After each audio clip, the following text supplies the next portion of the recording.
Hello. Hello. Good day, everybody. Welcome. Thank you so much for being with us today on this Abbotsford family farm. Today we're joined by Minister of Agriculture and Fisheries for British Columbia, Minister Lana Popham, Minister of Agriculture and Agri-Food Canada, Marie-Claude Bibeau, and Jeff as well, the farmer here. So we're going to start it off with Minister Popham to say a few words. Minister? Thank you very much, and thank you so much for joining us today.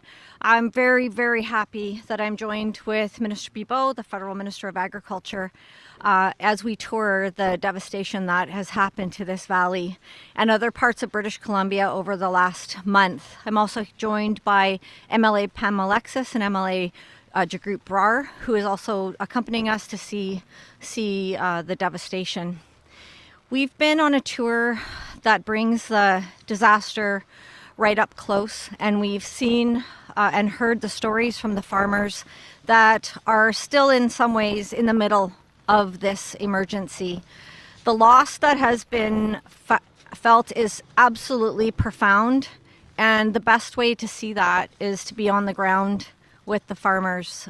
We've shared tears this morning. We've seen videos of destruction.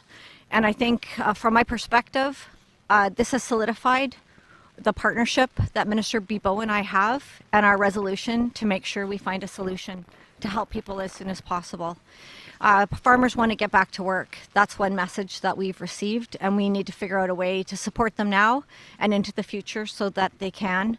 Food security in British Columbia and Canada is top of mind for people, and farmers have fed us for years and years, and now it's the time for us to have their back to make sure that they continue doing that. Thank you. Minister Bibeau. Thank you, Lana. I totally share your feelings, your sentiment. I think it is very important for us to be together in the field, visiting farmers, understanding better the situation, understanding what the priorities are. It's going to be, it's going to take time to recover, and we really want to be there together to find out the best ways to support farmers at every step of the way.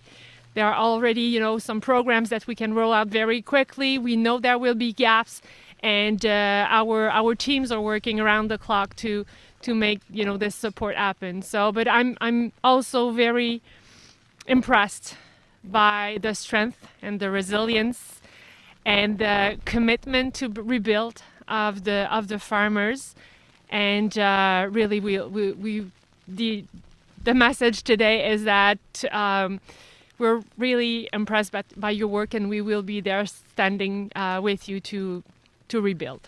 Thank you. That's great. And I think I'll ask Jeff Spitters to come up to the mic.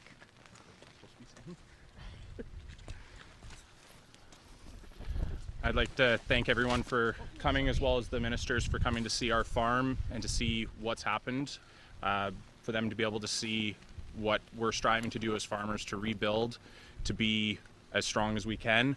This is a community here in this prairie, and without that community, I don't think we would be where we are today.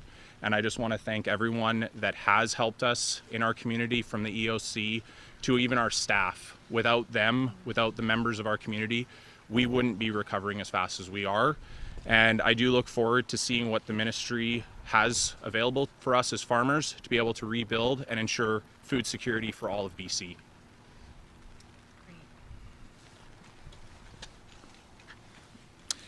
Great. Thank you so much to our speakers. And we'd now like to invite to a question and answer period for members of the media. We're going to do one question, one answer. So if you, one question, one follow-up, pardon me.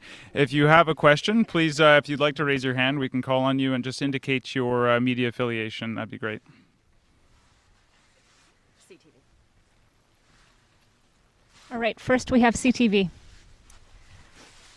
This is a question for Minister Bibeau, because Minister Popham kind of alluded to some videos and some tears that were shed during this tour. Can you tell us a little bit more about why and what was it that you saw that really moved you? It is very impressive to see the scale of the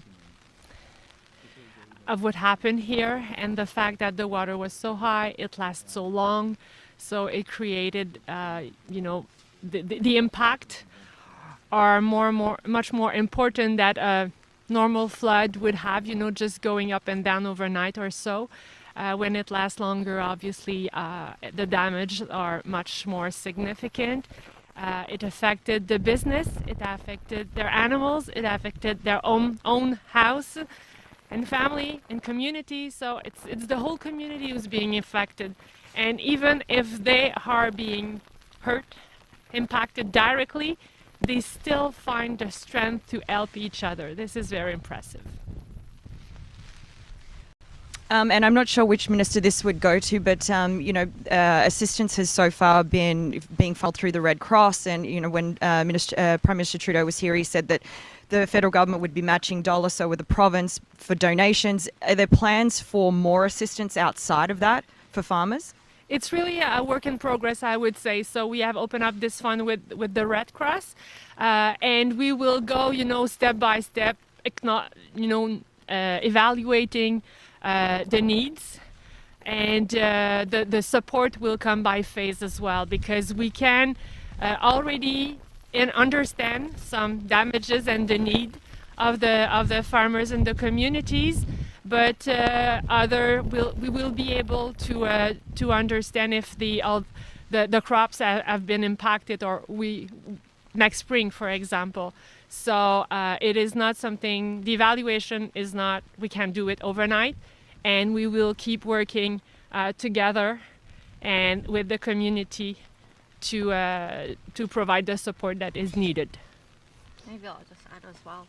I think today, leading up to today, we've had so many conversations one-on-one with farmers and farm families, and they are identifying for us some of the gaps that are more immediate. And we've had that conversation today that we need to figure out a way to address that more immediate need as we continue to develop a program for the future. Okay, thank you. Radio-Canada? Bonjour, ma question est pour le ministre Bibeau. On le sait que les fermiers, les pertes sont énormes pour eux. J'aimerais donc savoir quelle est l'aide financière que prévoit donner Ottawa aux fermiers. À quoi ça pourrait ressembler, à quelle hauteur? Merci. Alors, il y a déjà un certain nombre de programmes qui existent et qu'on veut mettre en œuvre le plus rapidement possible, que ce soit des programmes d'urgence, des programmes de gestion de risque. Mais on sait très bien que les besoins vont au-delà de ces programmes qui sont en place. Donc, un des objectifs aujourd'hui, c'est d'identifier où sont les écarts. Et on sait qu'on va faire ça par phase aussi, parce qu'il y a des besoins qu'on est capable d'identifier aujourd'hui, mais il y en a d'autres qu'on va pouvoir évaluer seulement au printemps prochain. Et encore pour vous, question pour vous, ministre Bibeau. On sait que les inondations semblent avoir été causées en grande partie par la rivière Nooksack du côté des États-Unis. Il y a eu beaucoup d'eau venant de l'autre côté de la frontière. Qu'est-ce qu'on prévoit faire? Les fermiers sonnaient la sonnette d'alarme déjà. Qu'est-ce qu'on prévoit faire? Est-ce qu'il y a des discussions avec les Américains pour mieux protéger les fermiers de la municipalité d'Abbotsford? Il y a déjà un comité interministériel qui a été mis en place et ça fait certainement partie des actions qu'on va entreprendre. Ça va inclure des discussions avec nos partenaires américains pour faire en sorte d'avoir des mesures qui vont mieux protéger les communautés et nos fermes ici dans la région. Merci beaucoup. Canadian Press? CP? Hi, thanks for taking my question. I'm curious, we've heard from farmers who've addressed concerns about feed supplies. And I'm curious if either minister or both ministers could talk about the efforts being made to secure feed for farmers who have had low returns because of the heat dome as well as lost it in the flooding. Thank you for the question. So feed has continued to be a challenge, although we have developed new routes to bring feed in, and we have a good relationship with the Port of Vancouver.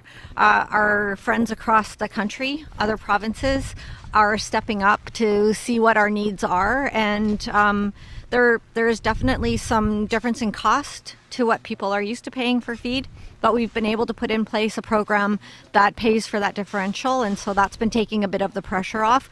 But this is a problem that will continue through the year, and we're committed to making sure that we continue to address it. currently, I think the feed issue is underhand, but in hand. But it's something that we have to keep a constant eye on. One follow-up, yeah.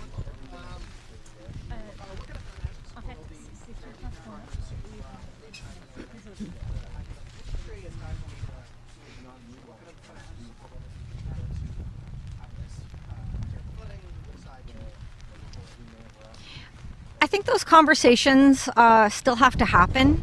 So when I was out here just a week after the flood happened, the message that was given to me by many farmers were that they don't want to leave. This is their community, this is their home, and this is their life. And so that potentially may change over the next few months, but I think we both heard the commitment from people that are literally standing in mud, that they just want to figure out a way to fix it and to get back to doing what they love. We were just at a winery that grows blueberry plants and grapes, and everything's covered in mud. They also had a nursery, and it's a devastating scene. They played videos where over the week of the flood, they were addressing their own very serious flooding issues, but at the same time they were helping their neighbors rescue cattle and bringing the cows onto their property. They brought us through a greenhouse that had mud on every plant was covered in a mud that's like cement. And in the middle of that scene, there was a giant jade plant, and 2 little leaves on that jade plant had already grown since the flood happened. So I asked the nursery owner if I could snap off a piece of that plant, and I'm going to take it home. I'm going to grow it, and it's going to remind me that we can't leave these people behind, and we got to have their back. And I think we've committed to doing that together. Thank you. National Observer. Thank you for welcoming us, Jeff. This is a question for both ministers, but kind of looking to the Canadian Agricultural Partnership in 2023. What will this and the drought impact the kinds of farmings that we prioritize in our subsidies, essentially? Well, I'm sure you've seen the Guelph statement, and the vision that we all agreed on was to make sure that Canada would remain a leader worldwide in sustainable development. It's because we acknowledge the impact of climate change and the importance of caring for our environment. So there will be a lot of action in the direction of supporting our farmers to be more resilient. The revision of the Business Risk Management Program, we also agree that we have to include the consideration for climate risks. So this is definitely at the heart of the discussion. No follow-up. Can you please talk a little bit about the rebuilding of the dikes and how it's going to be hopefully better and more preventative measures for future storms?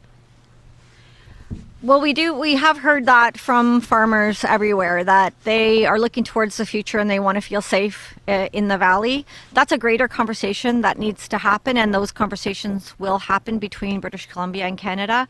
But today we're focused mostly on the immediate needs of farmers and getting them through the next few months, but that's absolutely a concern. Okay, thank you. Has anyone not had the chance to ask a question from the media? Great. Okay, thank you very much. Merci beaucoup.